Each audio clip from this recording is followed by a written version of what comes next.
Welcome into an Inside Carolina Next Level. I'm Tommy Ashley. That is Greg Barnes. We are always sponsored by Johnny T-Shirt, johnnytshirt.com. Of course, you know what to do with the sponsor. JTS, always there for you as an Inside Carolina person and as a Carolina fan, period. Big news today. The start of the fiscal year brings a lot of news across the country and all walks of life and everything. And North Carolina athletics is no different. Greg Barnes has been hot on the trail and busy as heck. We'll say it that way. AD Bubba Cunningham gets an extension, but will be transitioned out of the athletic department role at this point next year. Greg, just sort of get us started here. It's just a lot of information coming. It's like a fire hose here. Yeah, there is no off season, right, Tommy? I think a lot of people thought that if we were going to be doing a show on July 1st, it was going to have to do with the House settlement finally starting, because today is the day. But it also kind of works hand in hand with this conversation point. The fiscal year is July 1st through June 30th for universities, North Carolina included. And so with the flip of the calendar, as you say, we learned that the Bubba Cunningham is going to be in his final year as the athletic director for North Carolina. And then starting next summer, he transitions to a newly created role as a senior advisor to Chancellor Lee Roberts, as well as to the athletic director. And he did get a 2-year extension, so he's going to be in that role potentially through 2029. But that next athletic director will be here on August 15th of this year, and that is Steve Newmark, who is president of RFK Racing out of Charlotte. He's a big name in NASCAR, has been for 15 years or so now. But he's actually coming in August as the executive associate athletic director. And he's going to be reporting to Bubba initially, but kind of his focus is going to be on strategies to drive revenue with football and men's and women's basketball. And generating revenue is a big topic of conversation. I think that ultimately is kind of at the crux of this. Yes, Bubba's getting a little bit older, but I really think this is a move really set North Carolina up well going forward, because with the House settlement starting, with scholarship requirements and additional scholarships that North Carolina is wanting to provide to kind of be a leader in that area. As Bubba said a couple of weeks ago, I mean, you're looking at adding probably $30 million in expense to the budget this next year. There's $150 million this past year. So you're talking about a budget roughly of $180 million. Why is that important? 10 years ago, it was $90 million. So that speaks to what's taken place in college athletics over the last decade. And North Carolina, with this move, believes that they are well positioned moving forward.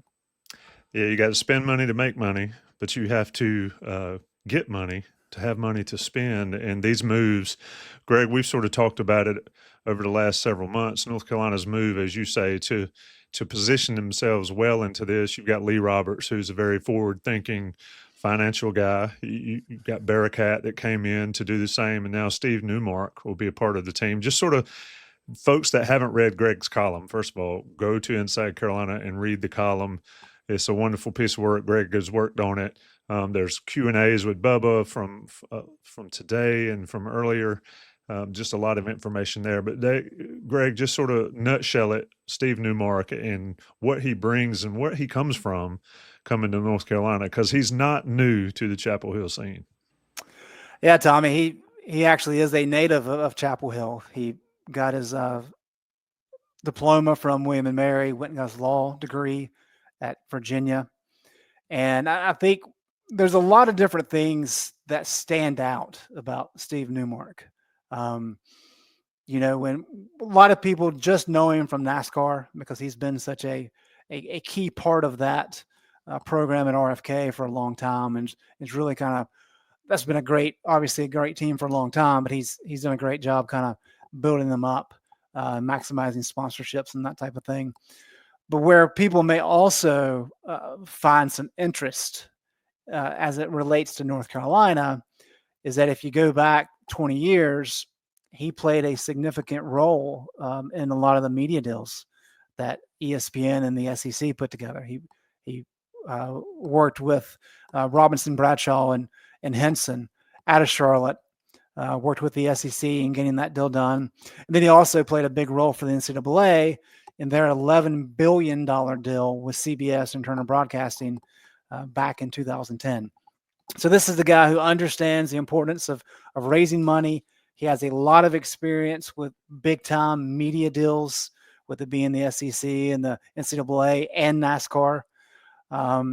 With him being a local individual, both from Chapel Hill and from Charlotte. Yeah, I know that he knows Michael Jordan pretty well. So just a lot of positive things. And then when you add in that he played a role last December in helping North Carolina be able to sign Bill Belichick, Lee Roberts is very familiar with Steve. And there's just a lot of things that North Carolina wants. For those who've been following along really the last year or two, we've talked a lot about revenue generation. And Rick Bearcat came in March. And now you've got Newmark in position, who's very good at the exact same thing. So really good 1-2 punch.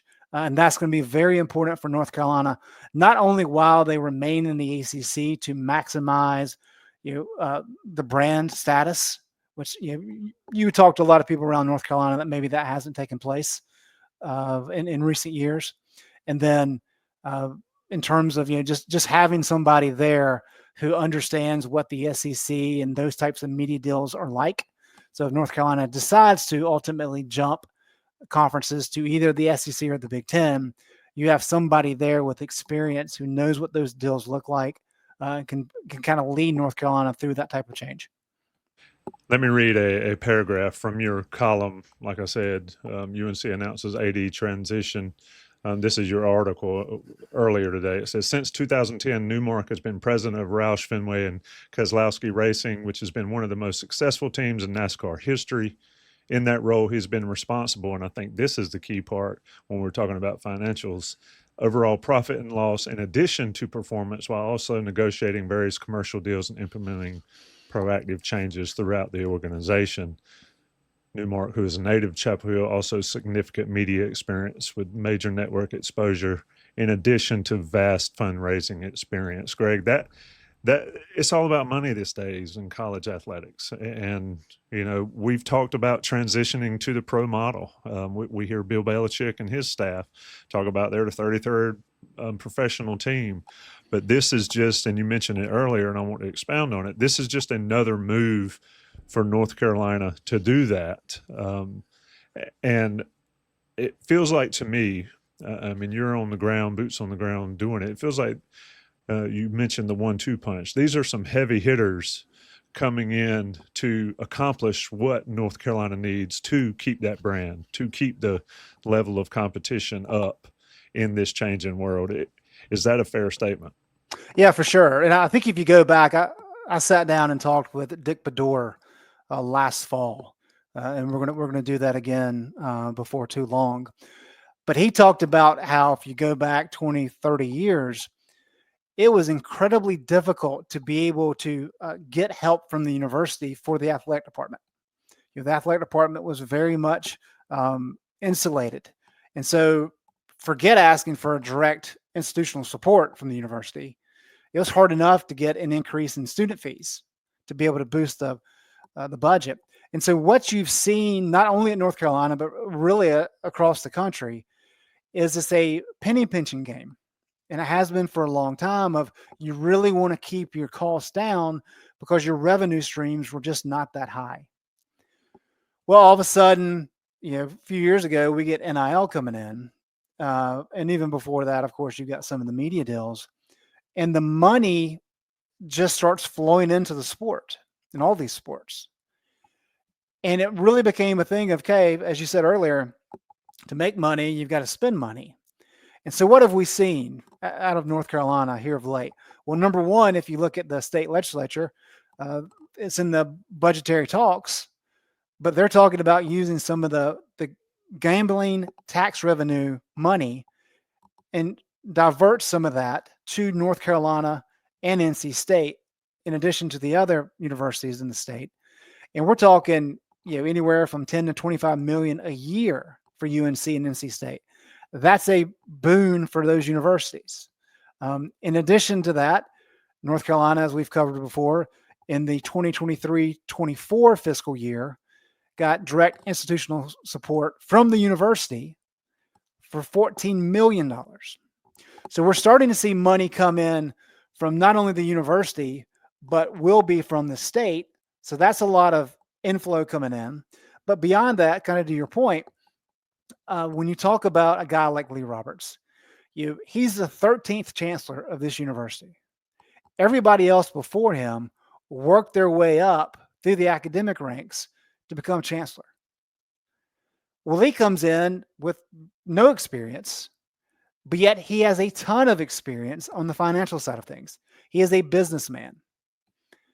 And so he's kind of implementing this approach of like, we've got to make sure, you got to watch the expenses for sure, but you've got to make sure that you are maximizing all of your revenue avenues. And so you got, Rick Bearcat coming in. That's a key part to really search that out. Newmark coming in. I mean, that's what he's really done is, the sponsorship deals and those types of things to really drive revenue. Bill Belichick, he's a pro guy like Newmark, right?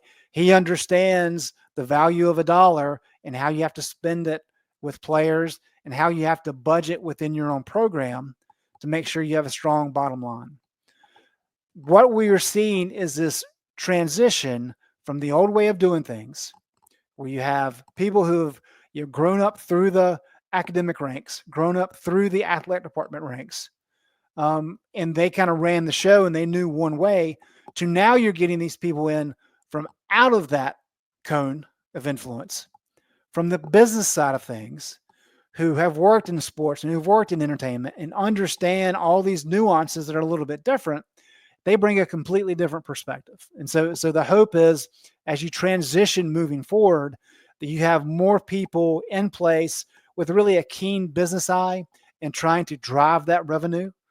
Because look, we can talk about the ACC going to the SEC or the Big Ten all day long, and that may very well happen. It hasn't happened yet. So you have to deal with the here and now. And the here and now is that the Big Ten last year paid out $63 million for each of their institutions. The ACC was roughly $45 million. And we haven't even seen that Big Ten media deal explode yet, just like we haven't seen the SEC explode yet. So North Carolina and the ACC other members are already looking at like a $20 million revenue gap. That's only going to get worse. And so while North Carolina remains in the ACC, you've got to have people maximizing that revenue to offset that TV deal issue. And then if you get things rolling, and then you also can move to the SEC or the Big Ten, well, now you're in business. And now you're back to being atop the heap instead of struggling to stay afloat as North Carolina kind of is right now. Yeah, we're talking with Greg Barnes on the next level about the changing of the guard in Chapel Hill. Bubba Cunningham around for another year as athletic director. Steve Newmark comes in this time next year, but he's here now. And I want to talk about that a little bit. Well, he'll be here in August. I want to talk a little bit about that transition, Greg. You mentioned working your way up, knowing the system. Carolina's full of lifers that have been there forever. I mean, I've been doing this stuff since 1998, graduated from Carolina in 1993, and there's some of the same people are still there. And you just don't see that much anymore. It seems like a Carolina thing. But with Newmark coming in and sort of having a year to transition, to get his feet on the ground and get to know everything. How is that going to work, do you think, with Bubba Cunningham? Bubba talked about it in the interview that's posted today that he had with you guys and members of the media. He talked about it being a blessing and a curse at Carolina, having old timers and then having the new timers coming in. But just sort of walk us through what the next year looks like for Carolina, because it's going to be different. And it's you mentioned Lee Roberts coming in, and a lot of people got their pearls clutched when Roberts came in, being an outsider. This is another example of that, really. For sure. And I think if we go back to when Bubba first came to North Carolina in the fall of 2011, North Carolina was coming out of that NCAA investigation scandal. That was more the football side of things. That was before the academic stuff really started up, even though we did have the mentor issue prior to that. But I remember talking to Bubba multiple times in those first couple of years. And there was this kind of shock to the system of he came in with fresh eyes. And he had been at Notre Dame for a long time and then went to Ball State and Tulsa. And so when he came in, he was able to sit down and talk to everybody and say, well, why are you doing this? Well, how did that happen? What's going on here? And there had been a lot of people who had been at Carolina for a long time. And it was very much like, oh, this is kind of the way that we've always done it. And so there was a lot of a shakeup. And it's not a bad thing. And it is a blessing and it's a curse. And so I think that's one of the good things for Newmark coming in. Number one, Bubba remaining in an athletic director role for this year and then transitioning to that advisor role. He's got a wealth of experience. And I think that's important for people to understand. Like Bubba has done so much. He's highly respected throughout the industry. I think North Carolina fans owe him a tremendous amount of gratitude for the way that he maneuvered UNC through that NCAA investigation. Very easily, North Carolina could have folded. It could have gotten to a lot of penalty type situation, but he had a plan. He was going to hold the NCAA to its bylaws, which wasn't easy. And he did that and he accomplished the goal. So even though North Carolina went through a long period of time, the NCAA basically had to kind of turn in their chips there at the end. So he's done a lot of really good things for North Carolina and will continue to do so. But his background's not in some of these things that Newmark's good at. So while Newmark's going to come in, he's not going to have the institutional knowledge, which is very important. He's not going to have the compliance knowledge, which is very important. And he's not going to have a lot of the academic background knowledge. He needs help with those things. But what he can do is when he comes in and he can pull from all these individuals who have been around for so long in North Carolina, and they're really going to aid him in helping to understand what UNC is about, what its mission is, how the athletic department works with the university, all these types of things. He is also bringing in all these fresh ideas. We have not spoken with Rick yet, but I imagine when Rick came in March, it was like, whoa, like, okay, like there's a lot of things that we probably should be doing different. But in his role, it may not have been as easy as Newmark coming in, as the eventual athletic director and saying, okay, look, first things first, we got to do this, this, and this better. That needs to be a priority, not this, and so on and so forth.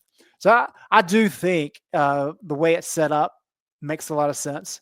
I think it'll be very beneficial because, as I said, Bubba is well respected throughout the college, the intercollegiate athletic world. And so he's going to provide a ton of resources as well as a lot of people on his staff. But I imagine as Newmark comes in, he's going to want some more people with his type of mindset. And so it will be some challenges, I imagine, in the athletic department in the years to come. But that's part of the transition process.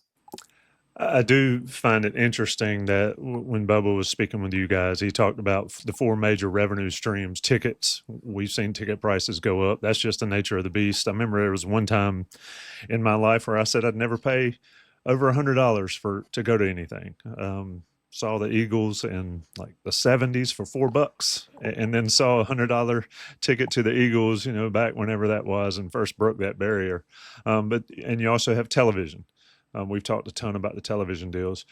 Sponsorships and philanthropy were what Bubba always mentioned. I do find it interesting, Greg, that Newmark is a NASCAR guy where sponsorships are huge. I mean, these cars are dotted with all those. I saw a meme or a Photoshop of a Carolina jersey covered in sponsorships. How do you think those fresh ideas help this revenue stream there? And also sort of break out of the old way of Carolina not wanting to do that. We remember Dean Smith would always talk about not going to have ads and things like that in the Smith Center, and we've seen that change. Newmark's approach on that, I think that is an untapped ocean of money that Carolina's never really taken to fully. Maybe Newmark's the guy to do it, Greg. Yeah, for sure. And I think when you bring up Dean, I looked at it a couple of days ago, but I think maybe his last 1 or 2 years, so in the late '90s, the basketball program was generating right at $10 million. Just a completely different time period. Uh, the sponsorship concept, I think, is interesting, and the reason I say that is because we've been having these conversations with people behind the scenes, saying, "Okay, like we understand that Carolina, we just haven't done that in the past, and we need to slowly work our way into doing that more to really maximize, the revenue coming in and maximize the brand." But we need to be smart about it. We need to be careful about it. I know I've already seen one of the pictures on social media of a Carolina basketball player and head to toe in NASCAR ads, right? Which is what everybody probably thinks in the back of their heads, like, "Are we going to go that far?" And no, you're not going to go that far. But it's figuring out what's the best way to maximize these revenue streams on the sponsorship side. Is it naming rights? If North Carolina eventually decides to move forward with the new arena, do you name that? Do you keep it the same as the Deanie Smith Center? Do you make it the Deanie Smith Center at such and such arena? There's a lot of different ways that you go about those things, and because you have so many generational boosters at North Carolina, I think you represent that crowd, Tommy, with your family lineage and football tickets and all those things over the decades. A lot of people are like that, and that's very important. And so you have to be respectful of that, while at the same time doing what you can do to maximize those profits. And that's the challenge. And so while it's been talked about, and that's been part of the plan, you've got to have somebody with that type of experience at a grand level to come in and do it appropriately. And Newmark fits that bill. He's able to come in and can take a look at things holistically and say, okay, we can maximize here. We may upset some people on this side, and it's just not worth the cost. And that's all the components that kind of go into it. So there's a lot of different ways you can do that. The media deal conversation, I think that's important. I think I've shared before, but Lee Roberts, I've been told, played a role in kind of helping the ACC understand where things needed to go with regard to the Clemson and Florida State settlement. I think that's an important part of him having an outside understanding of what this stuff looks like. I think that's a situation where Newmark coming in is going to be able to provide similar insight of like, hey, I'm looking at this from a different perspective. I haven't been here for so long. This is how we would do this in NASCAR, or this is maybe how the SEC did it. And so you have all these different ways of doing things, and it's just fresh ideas. And it's having people who have experience being able to tap into their skill set. And that's really where a lot of this comes into. And then the other aspect, you mentioned philanthropy. Fundraising is such a key component to what athletic departments want to do. And the Rams Club has done a really good job of raising money for their scholarship endowment and for facilities. I think it's going to be very important for Newmark to be very forward-facing and helping to assist the Rams Club in really driving fundraising. Because every little extra bit of money that you can get coming in from a fundraising standpoint, that's going to alleviate your costs on the back end. And so for a good example, we've talked about scholarships. Everybody knows about that. But each sport at North Carolina has an endowment. And that's a process they've really started to push in recent years. Bubba said today that it wasn't part of their big push a few years ago, but it likely will be moving forward because it doesn't take, I know this sounds funny, it doesn't take a lot of money to really fund some of the operations for some of these smaller sports in perpetuity. Now, maybe 40 million, which is a lot of money, but if you can hit that benchmark, right, now you're set basically forever. And so while 40 million may be a lot for you and me, Tommy, when you get a lot of people who are accustomed to donating large sums of money, as well as, the Rams Club has started more of an outreach to get just kind of more everyday people like you and me involved, those money sums really add up. And as soon as you can raise money to get some of those endowments fulfilled, all of a sudden that cost comes off your budget and you're covered there. And so every $1 million, $2 million in terms of operating budget that you can cover, that frees up more money that you can use money for other things that you may need, whether it be football, men's basketball, baseball, women's basketball, all those types of things. So a lot of strategy that goes involved, and you just have to get the right people who understand how all this works together. And I think Newmark's that guy. Yeah, if somebody wants to give me 40 million, I will fund whatever sport they want to see. We will go to Chapel Hill with our money with $40 million, and we'll fund a cornhole team, national champion cornhole team, if we need to do that. But to your point, if you get it there, then it sort of feeds itself. And Bubba talked about that. A couple other things Bubba talked about, if folks haven't read that interview or listened to that interview, or excuse me, read the transcript of that interview, is game day at UNC football. That's a big thing for North Carolina fans, is the game day experience. They talked about a bunch of different ideas there, and we can talk about that at some point on a football show.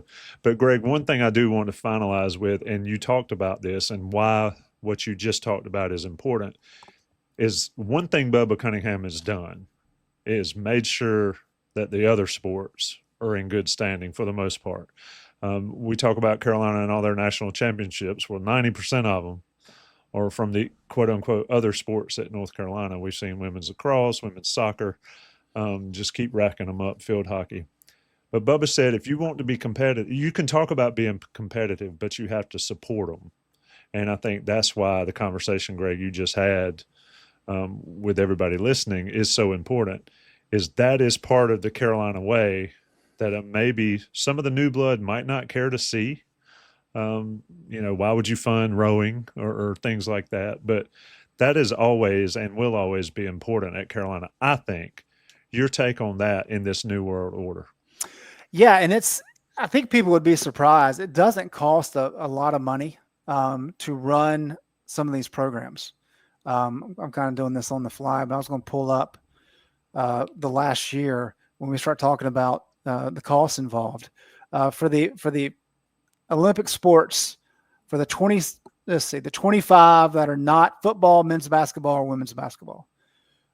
In 2024-25, total expenses there were $38 million. Total revenue there was 19. So you're talking about a $19 million differential for 25 sports. Mm-hmm. So less than $1 million a year. And yeah, that's a chunk of change, but it's also a matter of, like, if you decide you want to cut a sport, like, why? If it's $800,000 and people love it and it's got a good program, why would you even consider that?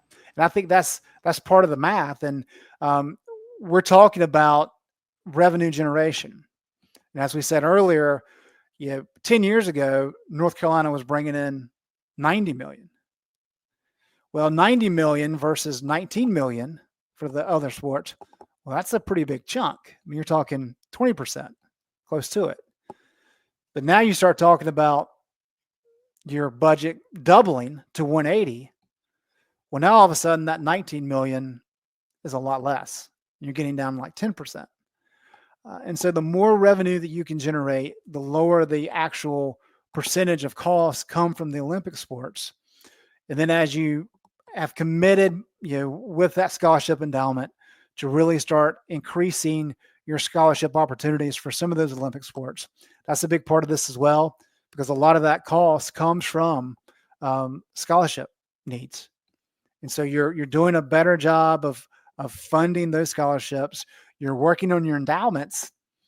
So you're not really far away from really having the majority of these costs covered. And I know that's a concern, and it's an easy place for people to say, just pull the funding there. It's not worth the trouble, considering everything that North Carolina has really invested in those programs. Because, I mean, North Carolina, one thing Bubba's done very well, and this dates back before him, but North Carolina has finished in the top 10 of the Directors' Cup 10 times. and it was top 5 this year.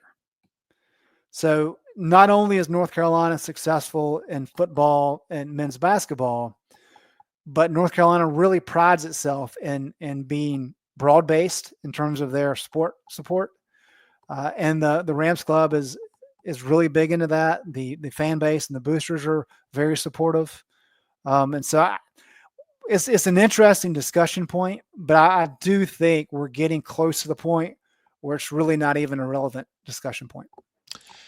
Yeah, I mean, look, folks can love basketball and football, women's basketball, baseball. Obviously, folks that are on Inside Carolina know my thoughts on baseball, but these other sports are just part of it, and they need to support them. Whatever league you go to, whatever happens, you figure all that stuff out, but it needs to be supported. I think all of this will end up doing that just well. Let's circle back to why we are here, not talking about the House settlement on July 1st, Greg. One of the questions that was asked of Bubba was, has the last year sort of pushed this change to be a thing? You had the Belichick hire. You've had all, everything going on with all of this. Bubba's NCAA tournament committee thing that raised a stink with folks and all that. And he said, no, it's just time. Your thoughts on why now for all of this? Is it because of House? Is it because of the rev share? Is it because of the conference affiliation talk? All this kind of thing, or is it just how it all worked out? And I know I'm putting you on the spot a little bit with that, but you're good at it. What's your thought here? Is why now? I think all of those things, and I think it's important for people to understand that Bubba's contract, he signed his original extension in I guess March of 2022. And his contract ends, I believe, July of 27. So we're coming up pretty close to that end of that contract anyway. And there was a lot of conversation of, now that you've got all these changes taking place, where does North Carolina want to go next? How do they want to handle this situation? And it's I don't know if delicate's the right word. I mean, Bubba has been fantastic for North Carolina. And as I mentioned in my column, 10, 20 years ago, I mean, he is like the gold standard for what you want in an athletic director. But he just does not have the experience in the business sector of working media deals and doing a lot of sponsorship work. I mean, yes, he's done it at North Carolina as an AD, and he did it as previous stops. But we're entering a phase where college sports is no longer an amateur model. And everything is kind of pushing towards that pro sports model. And so it only makes sense for North Carolina to make some of these moves, to be proactive, so that they can say, okay, look, we've got the right people in place who know exactly what to do, because they do it all the time. Steve Newmark was doing SEC media deals 20 years ago. And that was when the SEC popped off. He did an $11 billion deal for the NCAA 15 years ago. This is what he does. And he does, everybody can laugh about the sponsorships with NASCAR. Well, guess what? He's done a lot of that. And so I think just when you take a look from that perspective, with the House coming in, now that we're a couple years into NIL, the thing we really haven't talked about is the key component of that Florida State and Clemson settlement back in March with the ACC is that it allowed programs to announce their intention to leave the ACC and to only have to pay the exit fee. And it's $165 this upcoming year. It reduces by $18 million each year until you get to 2030, 31, where it levels off at $75 million. 6 months ago, we were not having that conversation. That seemed like a pipe dream. Well, now that conversation's on the table. And it's a matter of, okay, if it's $18 million a year, but the Big Ten's making $18 million more this year than we did off a media deal, what's the math there? And those are the conversations that have to take place. So I really think with all the changes that have come, it's really just kind of setting North Carolina up for the next standard. Roy Williams talked about that when he retired, how what was coming was just not for him. And not that Bubba said that, because he hasn't, but it's kind of the same idea of like Roy's time was coming to an end, and it was trying to set up the program for the next step forward. Um, and I think that's really where we are now, as Bubba is being able to transition this off to somebody with a different skill set. And Bubba's skill set's fantastic for what it is. Steve's going to bring in just a different perspective as it pertains to revenue. And that's really what it is. And with Lee having the vast experience that he has, and now that he's been in here for a couple of years, he kind of has an understanding of where things need to go. And I think now is just an ideal opportunity to take that step forward. Absolutely. I think that's a good way to end it. Do you agree? I agree. mean, that's where we're at. I'm going to read your last paragraph from your column, but this has been next level on the changing of guard for UNC athletics. That's Greg Barnes, of course. And here's Greg's final words on his column. Greg, if you'll let me plagiarize you. College sports have long operated as big business under the guise of amateurism. The onset of the NIL era, along with the House settlement approval, has stripped away the last remaining illusions that what once was will continue to be. It's a new day in college athletics, and UNC's athletic administration changes highlight. I would be terrible on a teleprompter. It is a new day in college athletics, and UNC's athletic administration changes highlight the university's leadership efforts to adapt to a future that is quite different from its past. That sums it up, as Greg did earlier. Like Buck Sanders would say, first train smoking. We'll see what happens as North Carolina transitions into the new era again of college athletics. There is no offseason inside Carolina, and it is never a never unchanging world in college. Greg, it's always a pleasure. All right. Thanks, Tommy. Appreciate everybody watching, listening. We talked a lot about sponsorships on that show with Greg, and Carolina's changing the guard, but I must talk about Johnny T-Shirt again. Johnny T-Shirt and JohnnyT-Shirt.com. Go see them on East Franklin Street. If you can't get there, go see them online. They're the great customer service. They give you everything you could possibly want Carolina gear related. They've got great sales all the time. And if you're an Inside Carolina Premium subscriber, you get 10% off your order. As always, it's great to go in person, but if you can't, like I said, go see them online. Get all the stuff. Get all your Carolina swag. There's no off-season at Inside Carolina. There's no off-season at Johnny T-Shirt. Great sponsors of this show. Great sponsors of Inside Carolina. Get your stuff ready. Football season's around the corner. They've got plenty of stuff. Again, many thanks to Greg Barnes for joining me for this edition of The Next Level. Many thanks to Johnny T-Shirt. Most importantly, many thanks to all our watchers and listeners and readers and everything at Inside Carolina. It's always fun to get together with Greg, and I'm sure we'll be doing it again soon. Stay tuned.